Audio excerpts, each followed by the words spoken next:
All right. So this is highly requested actually. So over the past week, my Instagram and Snapchat has been popping off like pretty hard um, about how do I stay lean? How do I stay lean like constantly year round and build strength and so forth. All right. So number one, so the first thing, already get lean. Get kind of lean. All right, there's no sense in starting out in the gym and just kind of having like an average body and start bulking. There's no sense in that. Just start eating at maintenance or start cutting because you're probably skinny fat or you just have a lot of fat that you want to get rid of.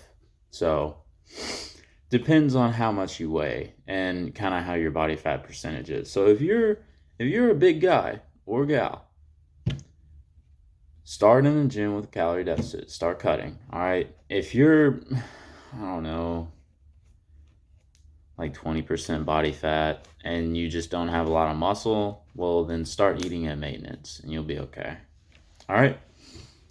As everything, this takes time. Okay. It's all about the time. All right. So I have a list here.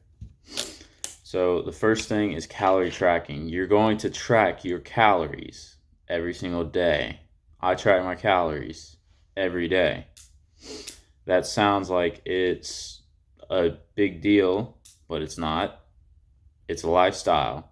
If you want to have the the look that sets you apart from everyone else, that everyone wants, to be that example, for clients or for whatever, then you need to do your part. All right. It's a discipline. You got to start tracking calories every single day. Every day. Even if you go out to Chick-fil-A, you can still search on MyFitnessPal, Chick-fil-A, chicken sandwich, 440 calories, Chick-fil-A sauce, 160. Put that in. All right. And then you stick to your calories. It doesn't matter if you ate, let's say you go to bed at like 10, between 10 and 12 every night. If you ate at 5 o'clock and your calories are up, oh well, too bad. You might go to bed hungry. Too bad. That's all I can tell you. That's the mentality behind it. Yeah, you got to live by the numbers, but this is a discipline. This is a lifestyle. Okay? All right, number two, assault progressive overload. So I showed you my training journal in my progressive overload video. You can have something like this or you can have something like those. You're going to write down everything you do. Everything. I don't care even if it's an ab crunch. You're going to write down, oh, I did 3 sets of 12. Why? Next time you do the workout, you're going to add something else to that every single time. Treat everyone. A huge thing in powerlifting is everyone does, the squat, bench, deadlift, and then on the accessory work, they just kind of like fuck off a little bit and they don't take it serious. No, take it serious. Take everything you do in the gym serious. Okay? Like I said, it doesn't matter if it's an ab crunch. You are going to add something to it. And you're going to work in the gym. You're going to work. You're not just going to go in there and go through the motions. You are going to put the work in. Because putting the work in will build that muscle that reveals that lean, hard muscle. And females, you should want the muscle too because then you look thick. Okay?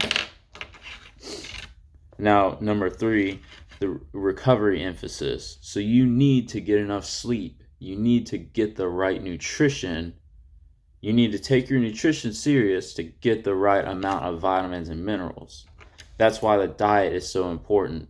It's 80% of it. 80%. You cannot out-train a bad diet. I don't care if you're hitting your calories every day. You will not look and feel the best if you're eating McDonald's to, your calories, as opposed to like good food, like your meats, your veggies, your good carbs like oatmeal, bread, French toast, uh, potatoes and rice, you're not, and like rice cakes and all that, you are not going to look as good eating McDonald's to calorie maintenance as opposed to healthier foods at calorie maintenance, because now you're getting the nutrients you need that your body needs, and you're not bloated in the face and your stomach bloated all the time because you're eating McDonald's. All right, so that's more on diet, but the recovery part, you don't need to go in the gym and do chest every day. Or if you have a program that calls for this, that your coach does. I have too many clients where at the end of their workout, they want to do this, extra, more. On a lower day, they want to go over and do a tricep machine. What's the point in that? You did upper 2 days ago. You're still recovering. So recovery. Follow your program. Okay, you have a program that calls for this certain amount for a specific purpose. Sleep and recover. All right? Carb importance. I have that on here. So the more carbs you eat, the more full you will look. The reason why a lot of people, they look flat when they start cutting is because usually their calories are cut in the form of carbs. Just carbs are cut down. So instead of, when I eat at maintenance, my carbs are about 280 to 300. When I'm cutting, it's more like 250 or, between 200 and 250. Get a little more protein, a little more fat as well. But yeah, so you'll look a little more flat without all the carbs. And also carbs are, like I said, the driving force of energy in your workouts. Muscle glycogen.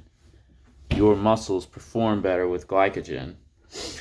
I don't know next time I'm going to do my next photo shoot. I want to max out and everything first. So it might be 3 weeks before I do my next photo shoot. But when I do my next photo shoot, I will peak for it and vlog. And you'll see just how much you suffer and how shitty the workouts go, as opposed to having carbs and not having carbs. You'll see. Just stay tuned. All right? So, number 5. So number 5, this is the most important actually. So you can star this one in your note if you're taking notes. You're going to eat at maintenance calories or in a very slight deficit. Slight deficit, I mean like 1 to 300 calories. So not a very big cut. That's what I've done this entire year.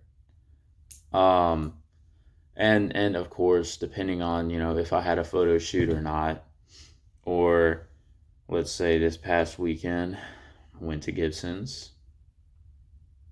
Yeah, you already know. And I just kind of binge. Like I like Gibson's or something really, really sweet. I have a sweet tooth. I don't really cave much, maybe once a month or something. And so when I do, I just kind of like binge. That's my own problem. Getting better with that. But yeah, so I would eat a lot of calories in a day. And so it's like, all right, well, now I got to cut for a week because I'm a fat ass, So, but otherwise, I ate at maintenance every day. Or if I did go in a surplus, it would be 100 calorie surplus. And I mean, I gained like a couple pounds here and there, lost weight here and there. But over the course of 2019, in January, I was 176. I'm sitting now at 169. Stronger than before, leaner than before. So, I mean, at the end of the day, body weight doesn't matter. It might in like a competition, your weight class, like powerlifting. But so if you, let me put it this way. For the guys out there, every guy wants to gain weight, right? If you start out lifting and you're 160, or no, let's not say start out, because you're gonna gain weight, you're gonna gain muscle. Even at my level, I gain muscle too. But so, all right, let's say you've been working out for a couple of years. You're past the newbie gains. Newbie gains out the window. All right, so now you gain 5 pounds a year, if you're lucky. All right. So, would you rather at the beginning of 1 year be 185, and then at the end be 195 and look the exact same, or would you, of course, be a little stronger, or would you be 185 at the beginning, 185 at the beginning, but you look leaner, and you're stronger, and you built that muscle? That's what I do. Okay? You just eat at calorie maintenance. Muscle can be built and strength can be gained in calorie maintenance, or in a slight deficit, not a very big deficit. All right, so that's what I did. Cardio. I don't do cardio for weight loss. I just do it for heart health and conditioning. So my program calls for AMRAPs every week. When I started this program, I didn't really do cardio. I added cardio here and there, maybe 2 to 3 times a week. And now I've noticed my conditioning is on point for this AMRAP programming. So instead of running out of breath being the main cause of me stopping my AMRAP sets, now it's muscle fatigue, which is better, meaning more reps. Okay? All right, so last thing. Have it in all caps right here. Ignore the damn dogs. Consistency. You hear it all the time in this industry. Consistency is the most important factor, so be consistent with it. It takes a long time, but the rewards outweigh everything else. You just have to stick with it, okay? And you gotta have some discipline. Sometimes it's okay to not drink at a social event, all right? It's okay to not take the donuts from the coworkers that offer them. You might get, oh, well, he's healthy. He's on a diet. Well, you know what? That's crabs in a bucket mentality. Fuck them. They don't matter. Okay, your goals matter more than anything else. Your goals. So stick to them. This is a process. The highest level athletes in the world live, breathe, and sleep their sport because they love it, because they want it. How bad you want it, you will see in your results. You can talk all you want, but results talk more than anything else. So get out of my face and tell me, oh, that didn't work, when you didn't try it. All right? To try something, really try it and see if it works. It takes 6 months. All right? And strength is paramount. Gain the strength. Strength is the number one cause, that is the number one thing that will benefit you in all of this. You get stronger, you can do more volume at a higher weight, therefore more muscle mass gained. Strength is a skill, okay? Neural adaptations. I can do another video on that because this one's kind of running long. But anyway, that's it. So, calorie tracking. Track your calories every day. I don't care if it's Christmas. Do it. I don't care if you're bulking. Do it. Assault progressive overload. You better write everything down. Recovery emphasis. Emphasize your recovery. If you're still sore, don't go to the gym. Number 4, carb importance. Eat your carbs. Eat at calorie maintenance or a slight deficit. Cardio every now and then for this guy in here. All right? Number 7, be consistent with it. It takes a while. It's a process. This is a marathon, not a sprint. All right. Follow me up here on all my medias. And for coaching, hit me up. You know what to do. Like, comment, subscribe. See ya.